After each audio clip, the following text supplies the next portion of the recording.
Welcome to NS news. నేను సుమా. ముందుగా బులెటిన్లో హెడ్లైన్స్.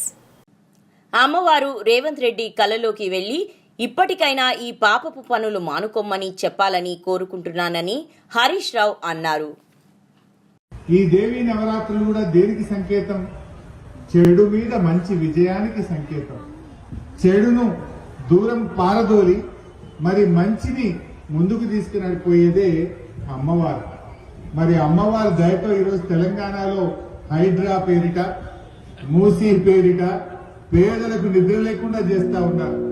ఆ అమ్మవారు ఆ రేవంత్ రెడ్డి కలలోకి వెళ్లి ఇప్పటికైనా ఈ పిచ్చి పనులు మానుకునే విధంగా ఆయనకు చెప్పాలని అమ్మవారిని పేదల ఉసురు పోసుకోవచ్చు. వీలైతే పేదలకు మంచి చేయి, పేదలకు సహాయం చేయి. కానీ హైడ్రా వచ్చిందంటే శనివారం ఆదివారం పాపం రోజు నిద్రపోతలేదు, గుండెపోటుతో చనిపోయే పరిస్థితి వస్తుంది. నేను అమ్మవారిని వేడుకుంటా ఉన్నా, అమ్మ ఆయన కొంచెం సద్బుద్ధిని ప్రసాదించి మంచిగా మాట్లాడే పద్ధతిని ప్రసాదించమని ఆ అమ్మవారిని నేను వేడుకుంటా ఉన్నా. ఏదైనా జీవితంలో కొంతమందికి అవకాశాలు వస్తాయి, కానీ మంచి చేయాలి.